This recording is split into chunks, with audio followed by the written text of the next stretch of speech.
Hello नमस्कार साथियों, स्वागत है आप सभी का ड्रीम एग्जाम स्टडी प्लेटफॉर्म पर। दोस्तों आज हम इस वीडियो में देखने वाले हैं सी-टेट जनवरी 2024 की दृष्टि से हिंदी भाषा की क्लास नंबर 5 यानी दोस्तों ये मॉडल पेपर नंबर 5 होने वाला है। दोस्तों इस वीडियो में हम गद्यांश और शिक्षा शास्त्र दोनों देखने वाले हैं। यह वीडियो आपके पेपर 1 और पेपर 2 दोनों की दृष्टि से अति महत्वपूर्ण होने वाला है। तो दोस्तों वीडियो को शुरू करने से पहले आपसे एक निवेदन है, यदि आप चैनल पर नए हैं तो चैनल को करिए सब्सक्राइब और साथ में बेल आइकन जरूर दबा लीजिए ताकि जब भी हम अगला वीडियो अपलोड करें आप तक नोटिफिकेशन सबसे पहले पहुंच जाए। चलिए दोस्तों वीडियो को शुरू करते हैं। दोस्तों लग चुकी है तलब मंजिल की, अब खुद को आग में झोंकना होगा। ठोकरें कहती हैं मारा जाएगा, हौसला कहता है देख लेंगे। दोस्तों सबसे पहले हम गद्यांश देखेंगे, फिर पद्यांश देखेंगे और फिर पैडागोजी देखेंगे। इसके पहले दोस्तों हम 4 क्लासें कर चुके हैं जो बहुत बेहतरीन ढंग से हमने करी हैं। यदि आपने नहीं देखा तो आप चैनल पर जाकर देख सकते हैं। आइए गद्यांश को पढ़ते हैं और फिर क्वेश्चंस को सॉल्व करते हैं।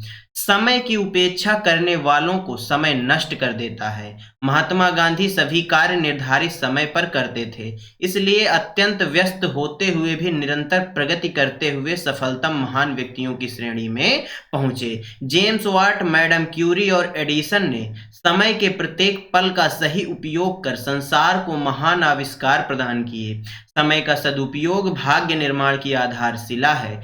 असमय कार्य करने वाले कायर और निरुद्यमी बन जाते हैं।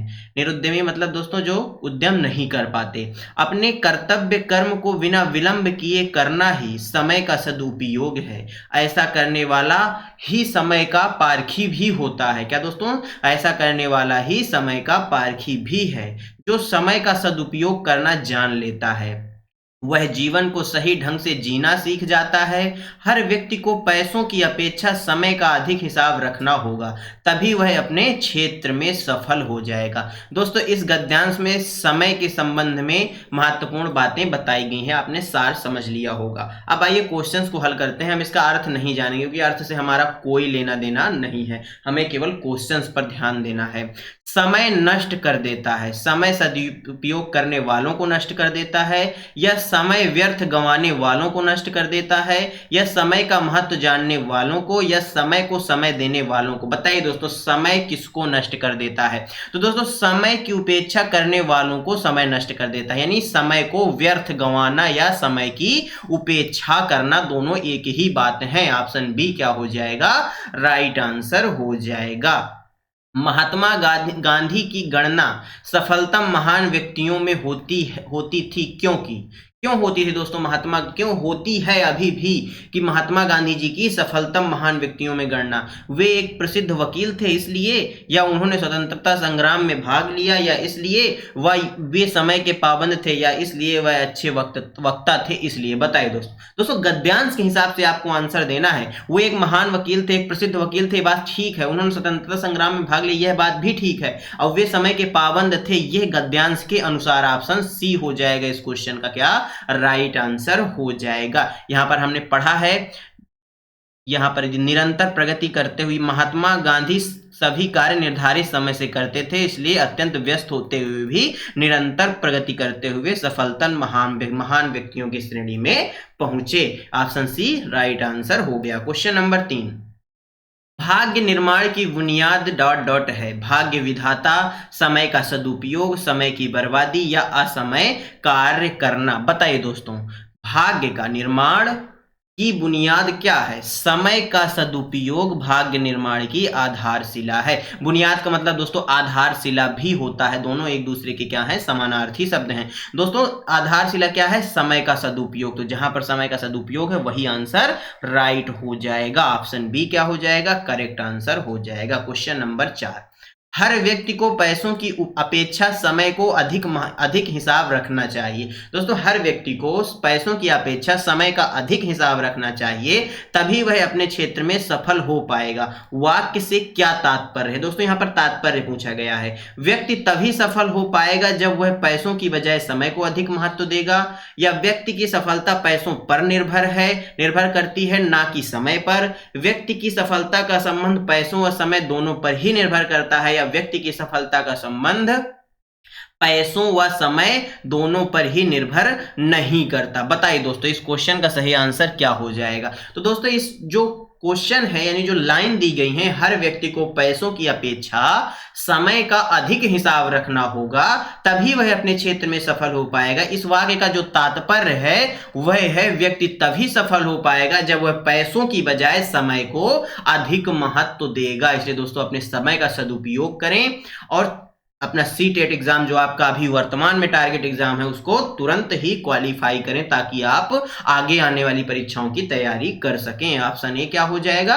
राइट आंसर हो जाएगा। क्वेश्चन नंबर 5, असमय कार्य करने वाले भाग्यशाली बन जाते हैं, भाग्यहीन बन जाते हैं, कायर तथा निरुद्यमी बन जाते हैं या साहसी और निरुद्यमी बन जाते हैं। बताइए दोस्तों, यहाँ पर इस क्वेश्चन का आंसर दिया हुआ था, आपने पढ़ा है। समय की, आइए एक बार और पढ़ लेते हैं। निरंतर प्रगति करते हुए सफलतम महान व्यक्तियों की श्रेणी में पहुंचे, समय के प्रत्येक पल का सही उपयोग कर संसार को महान आविष्कार प्रदान किए गए, समय का सदुपयोग भाग्य का निर्माण की आधारशिला है। देखिए दोस्तों, ये यहां से आंसर हो जाएगा। असमय कार्य करने वाले कायर और निरुद्यमी बन जाते हैं। क्या बन जाते हैं? कायर और निरुद्यमी बन जाते हैं। ऑप्शन सी क्या हो जाएगा? राइट आंसर हो जाएगा। सदुपयोग का दोस्तों संधि विच्छेद क्या होगा? आपने संधि भी पढ़ी होंगी, 3 प्रकार की होती हैं संधि। कौन कौन सी संधि 3 प्रकार की? स्वर संधि होती है, व्यंजन संधि होती है और दोस्तों विसर्ग संधि होती है। आपने इनको पढ़ा होगा। बताइए इस सदुपयोग का जो संधि विच्छेद है वह क्या हो जाएगा? तो दोस्तों इसका जो संधि विच्छेद है, क्या सदु जमा उपयोग हो जाएगा या सदु धन उपयोग हो जाएगा या सद जमा उपयोग या सत जमा उपयोग हो जाएगा? तो दोस्तों इसका जो संधि विच्छेद है वह हो जाएगा सद जमा उपयोग, यानी ऑप्शन सी इस क्वेश्चन का क्या हो जाएगा? राइट आंसर हो जाएगा। नेक्स्ट क्वेश्चन देखते हैं। जीवन को सही ढंग से जीने के लिए जरूरी है ढेर सारी धन संपत्ति, ढेर सारा समय या समय का ठीक से उपयोग या केवल समय को ही महत्व देना? बताइए, जीवन को सही ढंग से जीने के लिए क्या जरूरी है इस गद्यांश के अनुसार? तो दोस्तों इस गद्यांश में समय के उपयोग की बात कही गई है, अर्थात समय का ठीक से उपयोग ही जीवन को सही ढंग से जीने के लिए जरूरी है। ऑप्शन सी क्या हो जाएगा? करेक्ट आंसर हो जाएगा। क्वेश्चन नंबर 8 देख लेते हैं। समय शब्द में किस प्रत्यय का प्रयोग किया गया है या किया जा सकता है? ई प्रत्यय, इक प्रत्यय, इत प्रत्यय या आ प्रत्यय? बताइए, समय शब्द में किस प्रत्यय का प्रयोग किया जा सकता है? तो दोस्तों समय शब्द में इक प्रत्यय का प्रयोग किया जा सकता है, सामायिक शब्द बनाया जा सकता है। कौन सा?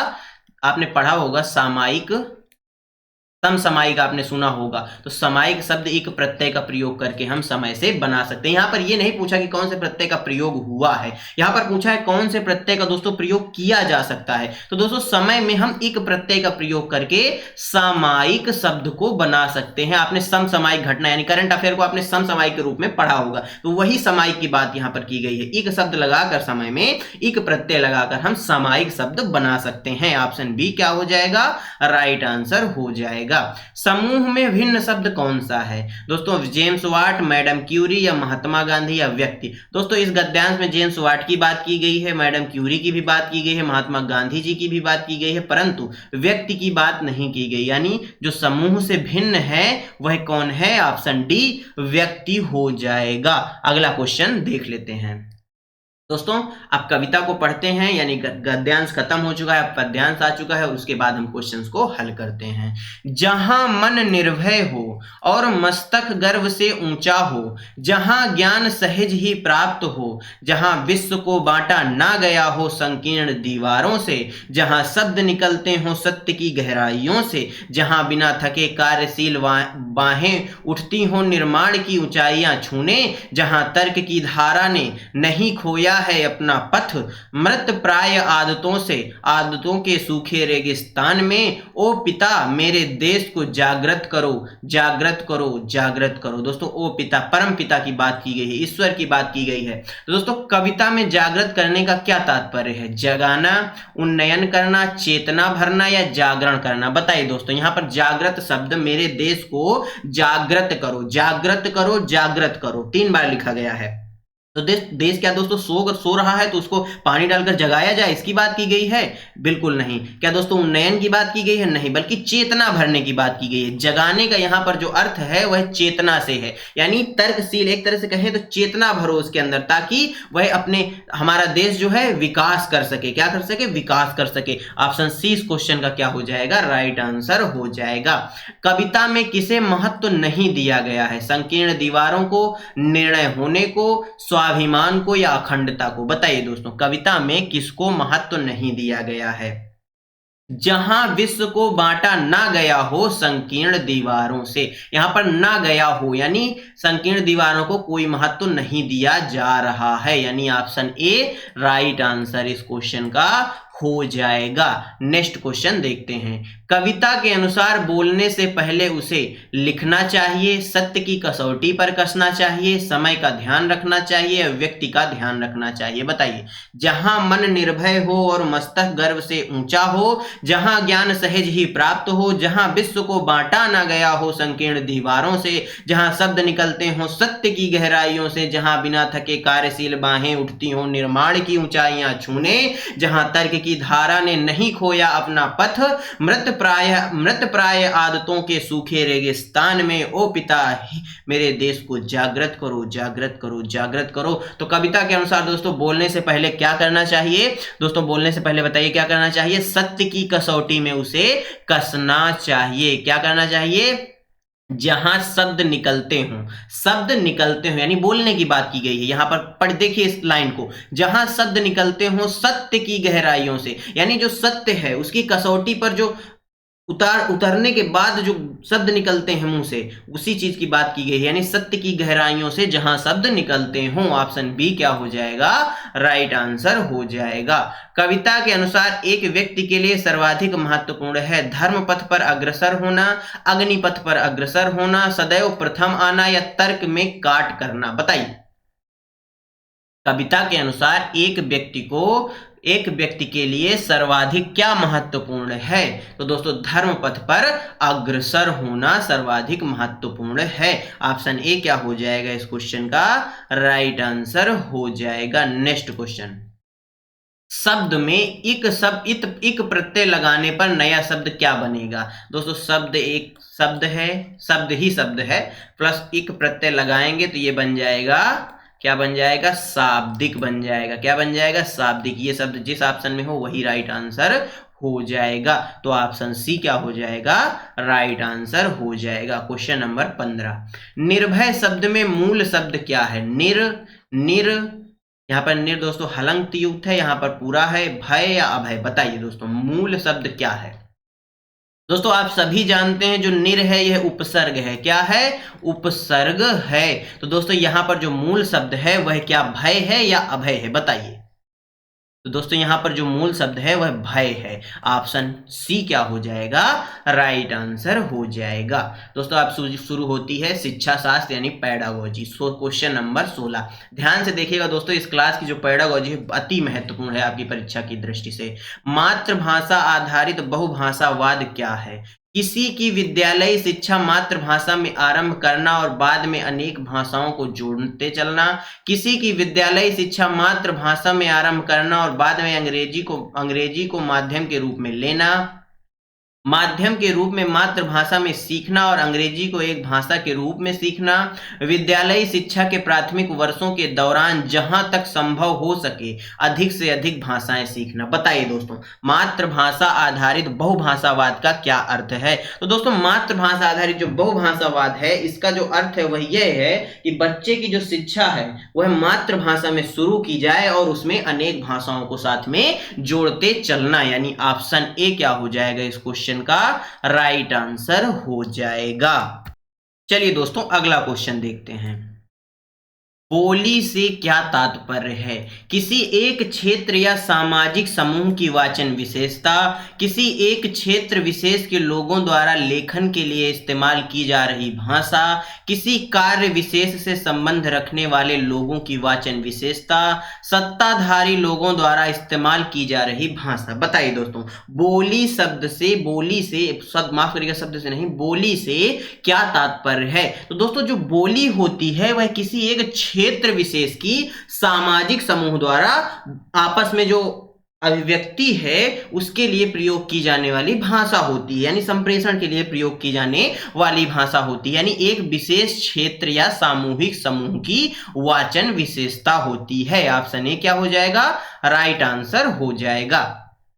एक अध्यापक कक्षा में समूह कार्य, जोड़ों में कार्य और रोल प्ले करवाती है, करवाता है या करवाती है, यहाँ पर दोस्तों अध्यापिका होगा तभी सेंटेंस सही बनेगा। और आकलन के लिए शिक्षार्थियों का अवलोकन करती है। आकलन संबंधी इन गतिविधियों को क्या कहा जाता है? दोस्तों एक अध्यापक हैं या एक अध्यापिका हैं, वह कक्षा में समूह कार्य करवाते हैं, जोड़ों में कार्य करवाते हैं, जोड़ों का मतलब दोस्तों दो लोगों को आपस में मिलाकर कार्य करवाते हैं, रोल प्ले करवाते हैं और आकलन के लिए शिक्षार्थियों का अवलोकन भी करते हैं। आकलन संबंधी इन गतिविधियों को क्या कहा जाएगा? क्या वाचन आकलन कहा जाएगा, या कक्षा कक्ष आकलन कहा जाएगा, या संरचनात्मक आकलन कहा जाएगा, या दोस्तों संकल्पनात्मक आकलन कहा जाएगा? तो दोस्तों इस प्रकार का जो आकलन है उसको संरचनात्मक आकलन कहते हैं। कैसा आकलन? संरचनात्मक आकलन कहते हैं। ऑप्शन सी राइट आंसर हो जाएगा।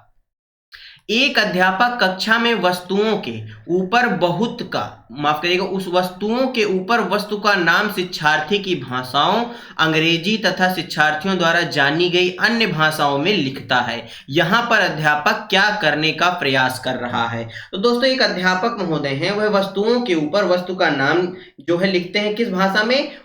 जो शिक्षार्थी की भाषा है उस भाषा में, और अंग्रेजी भाषा में, या जो शिक्षार्थी भाषा जानते हैं उन भाषाओं में लिखता है। तो दोस्तों अध्यापक क्या करने का प्रयास कर रहा है? शिक्षार्थियों को वर्णमाला के अक्षरों से परिचित करवा रहा है, शिक्षार्थियों में भाषा संबंधी जागरूकता पैदा कर रहा है, या शिक्षार्थियों में लिपि संबंधी जागरूकता की समझ विकसित कर रहा है, या कक्षा में भाषा समृद्ध परिवेश सृजित कर रहा है? बताइए दोस्तों।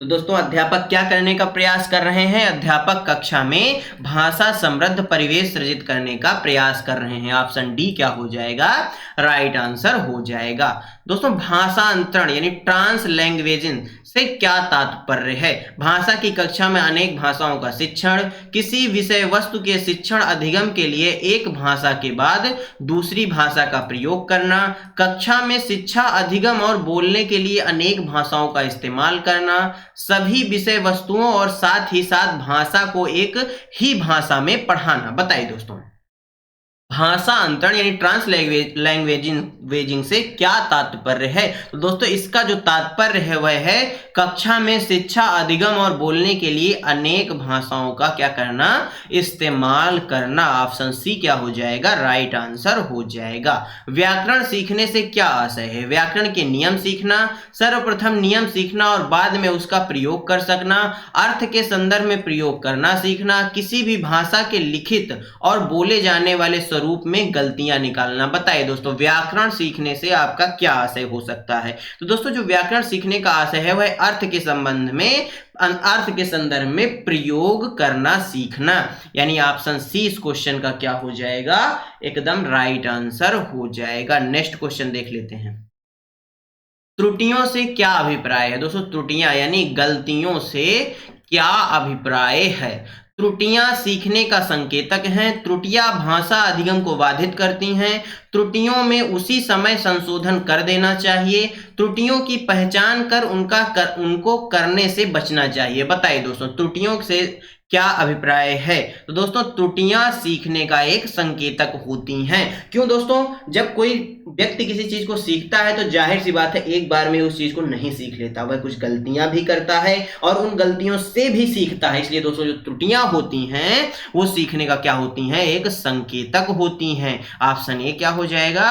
राइट आंसर हो जाएगा। नेक्स्ट क्वेश्चन, जिन शब्दों को हम सुनते हैं और पढ़ते हैं और फिर उनकी पहचान करते हैं उन्हें क्या कहा जाएगा? उत्पादक शब्द संपदा, संदर्भ में शब्द, आंतरिक शब्द संपदा या ग्राह्य शब्द संपदा? बताइए। जिन शब्दों को हम सुनते हैं और पढ़ते हैं और फिर उनकी पहचान करते हैं उन्हें क्या कहते हैं? तो दोस्तों उन्हें क्या कहा जाएगा? उन्हें ग्राह्य शब्द संपदा कहा जाएगा, यानी ग्रहण करने वाली शब्द संपदा कहा जाएगा। दोस्तों जो सुनना है वह ग्राह्य कौशल है, यानी सुनने से हम चीजों को क्या करते हैं? ग्रहण करते हैं। ऑप्शन डी क्या हो जाएगा? राइट आंसर हो जाएगा। प्राथमिक स्तर पर शिक्षा का माध्यम दोस्तों बच्चे की मातृभाषा होनी चाहिए, आप सभी जानते हैं। ऑप्शन बी करेक्ट आंसर हो जाएगा। कक्षा 3 की अध्यापिका अंकिता को पता चलता है कि शिक्षार्थी नवीन जानकारियों को मौखिक रूप में लेने के बजाय लिखित रूप में लेना पसंद करते हैं। इन शिक्षार्थियों की अधिगम शैली कौन सी है? श्रव्य, दृश्य, गतिबोधक या सौंदर्य बोधक? बताइए दोस्तों।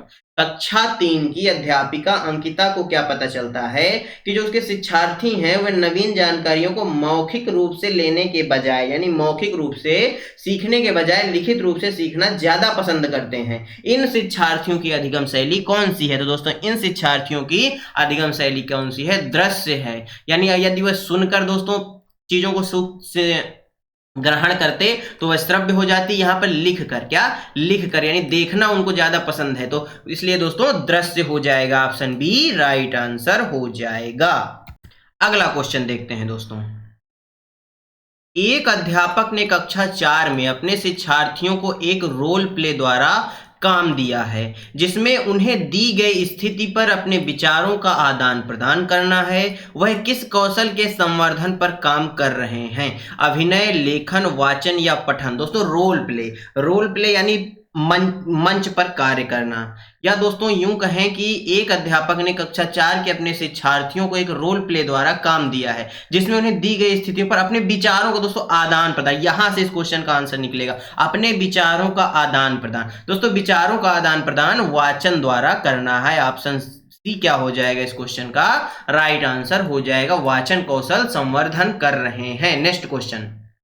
शिक्षकों को कक्षा में पढ़ाते हुए शिक्षार्थियों की मातृभाषा का प्रयोग करना चाहिए, क्योंकि यदि उन्हें उनकी मातृभाषा में पढ़ाया जाएगा तो बच्चे एक समान गति से ही सीखेंगे। यदि शिक्षार्थी मातृभाषा में सीखेंगे तो वे सभी प्रश्नों के उत्तर देंगे।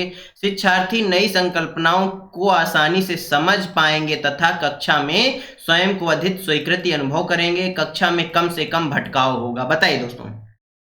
शिक्षकों को कक्षा में पढ़ाते हुए शिक्षार्थियों की मातृभाषा का प्रयोग करना चाहिए। ऐसा क्यों करना चाहिए? क्योंकि दोस्तों जो मातृभाषा है यदि उससे बच्चों को पढ़ाया जाएगा तो उनमें नई संकल्पनाओं को आसानी से सीखने में मदद मिलेगी। यानी नई संकल्पनाएं जो होंगी, नए जो कॉन्सेप्ट होंगे, बच्चे उन्हें आसानी से समझ पाएंगे और कक्षा में स्वयं को अधिक स्वीकृत अनुभव करेंगे। ऑप्शन सी क्या हो जाएगा राइट आंसर हो जाएगा। शिक्षक उभरते लेखकों में अच्छा लेखन कौशल कैसे विकसित कर सकते हैं? विषय पर स्पष्ट निर्देश देकर तथा शब्द सीमा तय करके, शिक्षार्थियों के किए गए अच्छे कार्य की प्रशंसा करके तथा उसे आगे और सुधार करने के लिए विशिष्ट टिप्पणी देकर, शिक्षार्थियों को अच्छी लिखाई में लिखने के लिए कहकर, या केवल उनकी व्याकरणिक त्रुटियों पर विस्तृत प्रतिपुष्टि देकर? बताइए दोस्तों। शिक्षक उभरते लेखकों में अच्छा लेखन कौशल कैसे विकसित कर सकते हैं? तो दोस्तों शिक्षार्थियों के किए गए अच्छे कार्य की प्रशंसा करके तथा उसे आगे और सुधार करने के लिए विशिष्ट टिप्पणी देकर। ऑप्शन बी राइट आंसर हो जाएगा। Next question. शिक्षिका पाठ्य पुस्तक से एक लकड़ी के बारे में कहानी सुना रही है जो एक चिड़िया की देखभाल करती है और उसे दाना खिलाती है। माफ करिएगा, लकड़ी नहीं, यहाँ पर लड़की है। लड़की के बारे में कहानी सुना रही है जो एक चिड़िया की देखभाल करती है और उसे दाना खिलाती है। अचानक से एक लड़का अली खड़े होकर शिक्षिका को बताता है कि किस तरह उसने एक दिन पार्क में बाया पक्षी पड़ी मिली। क्या दोस्तों? एक बाया पक्षी क्या है? पड़ी मिली। उसने उसकी रक्षा की कहानी के प्रति अली की प्रतिक्रिया को किस रूप में वर्णित किया जा सकता है? यानी दोस्तों एक अध्यापिका है, इस क्वेश्चन को आप समझिए इस प्रकार से, वह पाठ्य पुस्तक से एक लड़की की कहानी सुनाती हैं जो एक चिड़िया की देखभाल करती है और उसे दाना खिलाती है। अचानक से एक अली नाम का लड़का क्या होता है, खड़े होकर शिक्षिका से कहता है कि उसे एक दिन बाया पक्षी पार्क में पड़ी मिली, उसने उसकी रक्षा की और उसका ध्यान रखा। तो दोस्तों इस कहानी के प्रति अली की जो प्रतिक्रिया है उसको आप किस रूप में देखेंगे? पठन सामग्री को अपने व्यक्तिगत अनुभवों से जोड़ना, शिक्षिका को बीच में रोकना, बोलने का अवसर मिलना तथा यह दिखाना कि वह कक्षा में सक्रिय है, उसकी कक्षा में ध्यान खींचने की प्रवृत्ति। बताइए दोस्तों। तो दोस्तों पठन सामग्री को अपने व्यक्तिगत अनुभवों से जोड़ रहा है कौन? अली। ऑप्शन ए क्या हो जाएगा? राइट आंसर हो जाएगा। शिक्षिका ने समूह में भाषा कार्य करने के लिए दिया। इस समूह कार्य के दौरान शिक्षिका की क्या भूमिका होगी? यह सुनिश्चित करना कि कार्य समय पर समाप्त हो। इसके लिए उन्हें बार बार समय का ध्यान दिलाना चाहिए। यह सुनिश्चित करना कि प्रत्येक की समूह में प्रतिभागिता बने तथा आवश्यक होने पर उन्हें मदद देने का प्रयास करना। शिक्षिका को सभी समूहों को पूर्ण स्वायत्तता देनी चाहिए, इसलिए उसे कुर्सी पर अलग से बैठ जाना चाहिए। यह सुनिश्चित करना कि विद्यार्थी कक्षा में शोर नहीं करें। बताइए दोस्तों, शिक्षिका ने समूह में भाषा कार्य करने के लिए दिया। इस समूह कार्य के दौरान शिक्षिका की क्या भूमिका होगी? तो दोस्तों शिक्षिका की क्या भूमिका होगी? यह सुनिश्चित करना कि प्रत्येक समूह में प्रतिभागिता बने और आवश्यकता होने पर उन्हें मदद देने का प्रयास करना। ऑप्शन बी क्या हो जाएगा? राइट आंसर हो जाएगा। दोस्तों धन्यवाद आप सभी का हमारे साथ बने रहने के लिए। दोस्तों आज की वीडियो में हमने मॉडल पेपर नंबर 5 या यूं कहें क्लास नंबर 5 कंप्लीट कर ली है। दोस्तों यदि यह क्लास आपको अच्छी लगी हो तो वीडियो को लाइक कर दीजिए, अपने दोस्तों के साथ शेयर कर दीजिए, और यदि आप चैनल पर नए हैं तो चैनल को भी कर लीजिए सब्सक्राइब, और साथ में बनी बेल आइकन जरूर दबा लीजिए ताकि जब भी हम अगला वीडियो अपलोड करें आप तक नोटिफिकेशन सबसे पहले पहुंच जाए। चलिए दोस्तों मिलते हैं आपसे अगले वीडियो में, तब तक के लिए जय हिंद जय भारत। अपना और अपनों का ख्याल रखिए, सभी का सम्मान करिए। धन्यवाद दोस्तों।